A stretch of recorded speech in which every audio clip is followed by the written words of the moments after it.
Hello दोस्तों, आज जिस टॉपिक पे हम लोग चर्चा करने वाले हैं वो है गर्दन में या गले में बनने वाली गांठ। देखिए होता क्या है, ये ऊतकों का एक स्ट्रक्चर होता है जो गांठ की तरह दिखाई देता है। इसमें तरल पदार्थ भरे हो सकते हैं, कभी कभी तो इसमें हवा भी भरी होती है। नॉर्मल केस में तो ये कैंसर की गांठें नहीं होती हैं, सौम्य गांठें होती हैं।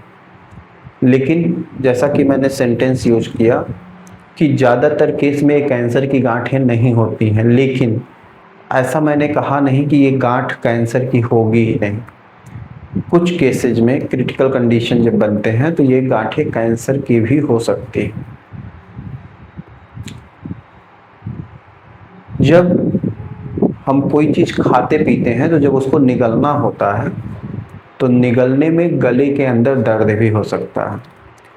इस गांठ के बनने के कई कारण होते हैं, जैसा कि टॉन्सिल का बढ़ जाना, किसी तरह का संक्रमण हो जाना, थायराइड ग्लैंड के कारण।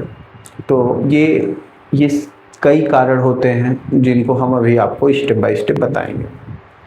तो जैसा कि मैंने कहा कि तरल पदार्थों का, यहाँ पे मैंने लिखा है तरल पदार्थ अगर भर के ऊतकों की एक थैलोनुमा स्ट्रक्चर क्रिएट हो जाए, उसी को हम लोग गले की गांठ कहते हैं। जब इसका स्ट्रक्चर बढ़ता है, बड़ा होता है, तो उससे दर्द बढ़ सकता है, गले में सूजन आ सकती है। देखने में कैसा लगता है? देखने में इस तरह का स्ट्रक्चर दिखाई देता है। ये जो यहाँ पे बना हुआ है, गले में इस तरह की गांठें बन सकती हैं। ये छोटी भी हो सकती हैं और बड़ी भी हो सकती हैं। चलिए कारण पे चलते हैं। कारण की बात करें तो जैसा कि मैंने कहा कि इसके कई कारण हो सकते हैं। कुछ कारण हम यहाँ पे डिस्कस करेंगे। जैसे मैंने पहला पॉइंट दिया है, सूजा हुआ लिम्फ नोड।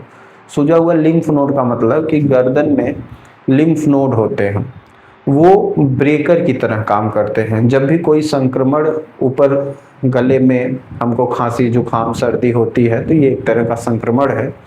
इसको अंदर जाने से रोकने के लिए लिम्फ नोड एक्टिव हो जाते हैं। जैसे रोड पे गाड़ी चलाते समय ब्रेकर इसलिए बनाए जाते हैं पब्लिक एरिया में कि स्पीड कम हो जाए, जिससे एक्सीडेंट का चांस कम हो जाए। उसी तरह से लिम्फ नोड होते हैं।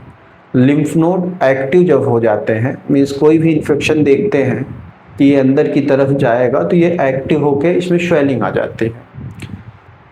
तो उस कंडीशन में आपको गांठ दिखाई देगी। तो लिम्फ नोड्स, अगर जैसा कि मैंने यहाँ पे बोला है कि गर्दन की गांठ सबसे आम कारण है सूजी हुई लसिका ग्रंथि। ये बीन के आकार की संरचना होती है। ये शरीर की प्रतिरक्षा प्रणाली, इम्यूनिटी सिस्टम में आती है। ये क्या करती है भाई? इम्यूनिटी सिस्टम का काम ही है किसी भी रोग को रोकना, प्रतिरोध करना, रोकना। तो ये संक्रमण को आगे बढ़ने से रोकने के लिए एक्टिव होकर स्वेलिंग में आ जाते हैं। तो कभी कभी ये गांठ भी दिखाई देते हैं। दूसरा कारण है कुछ संक्रमण। तो कुछ संक्रमण में, जैसा कि अभी मैंने कहा, सर्दी जुकाम ये सब भी संक्रमण है, लेकिन कुछ बड़े संक्रमण में एक सबसे बड़ा जो शब्द आता है वो है HIV। HIV के केस में भी गले में गांठ बनने का चांस बन जाता है। तीसरा है दांत की समस्या। दांत की समस्या जब होती है तो कभी कभी दांतों में कैविटी आ जाती है, उससे दांतों में काफ़ी दर्द होता है। तो वो दर्द की वजह से गले में सूजन और गांठ का स्ट्रक्चर दिखाई देता है। कभी कभी मुंह में इन्फेक्शन हो जाता है, दांतों के अंदर मसूड़ों में इन्फेक्शन हो जाता है, तो उस तरह के केस में भी गले में गांठ देखने को मिलती है। अगली जो पॉइंट है वो है थायराइड। थायराइड ग्लैंड्स के जब बढ़ जाते हैं, थायराइड ग्लैंड के बढ़ने की वजह से भी गले में गांठ बनता है। तो यहाँ पे अगर ग्लैंड बढ़ जाता है, जैसा कि मैंने लिखा है कि थायराइड ग्लैंड के भीतर वृद्धि हो जाती है, तो ऐसे कंडीशन में थायराइड ग्लैंड ही गांठ का स्ट्रक्चर ले लेता है। ज़्यादातर मामले में थायराइड का केस जब देखा जाता है कि बॉडी के अंदर आयोडीन वगैरह की कमी हो जाती है। अगला जो पॉइंट है वो है कैंसर। ये सबसे क्रिटिकल पॉइंट बनता है। गले के कैंसर के केस में वहाँ पे लिम्फ नोड क्रिएट हो जाती है, गांठ बन जाती है, और उस गांठ में लसिका तंत्र का कैंसर, लिम्फोमा बोला जाता है, उस गांठ में एक तरल पदार्थ जैसा चिपचिपा पदार्थ मिलता है और वो उस गांठ की साइज को काफी बड़ा कर सकता है। कभी कभी क्या होता है कि कैंसर गर्दन में नहीं है, शरीर के किसी और हिस्से में है, तो वो भी गर्दन तक पहुंच सकती है जिससे गांठ बन सकता है। तो सबसे बड़ा कारण तो ये था। और ईश्वर न करे ये कारण किसी का बने गर्दन के गांठ का। अच्छा, जो पहला कारण मैंने बताया लिम्फ नोड वाला, वो तो अगर सर्दी जुकाम या कोई भी छोटे मोटे इन्फेक्शन है जिसके वजह से वो एक्टिव होकर के उभर गया है, तो अगर सर्दी जुकाम ये सब ठीक होंगे तो वो अपने आप सही हो जाएगा, उसमें दवा की जरूरत ही नहीं पड़ती। आगे बढ़ते हैं। तो अगर बात करें ठीक करने की इन गांठों को, जो गांठ अपने से नहीं ठीक हो पा रहे हैं उनको ठीक करना हो तो कैसे किया जाएगा, तो मैं 3 दवाइयों को बेसिकली आप लोगों के साथ शेयर करूंगा जो ज़्यादातर मामले में मैंने देखा है कि बहुत अच्छा रिजल्ट हमको मिला है हमारे अपनी प्रैक्टिस में। तो जो पहली दवा है वो हीपरसल्फ है। देखिए, जो होम्योपैथिक दवाइयाँ होती हैं वो चूँकि सिम्टम बेस्ड होती हैं, सिम्टम मैच करेगा तो ही दवा काम करेगी। तो मैं 3 दवाइयाँ बताऊंगा, तीनों का सिम्टम आपके साथ शेयर करूंगा। तो पहली दवा जो हीपरसल्फ है, उसका सिम्टम क्या होता है कि बलगम हमेशा बना रहता हो, जो पेशेंट है उसको हमेशा बलगम बना रहता हो। तो ये सबसे बड़ा जो केस है, मतलब सिम्टम है हीपरसल्फ का, वो यही है कि हमेशा बलगम बना रहता है।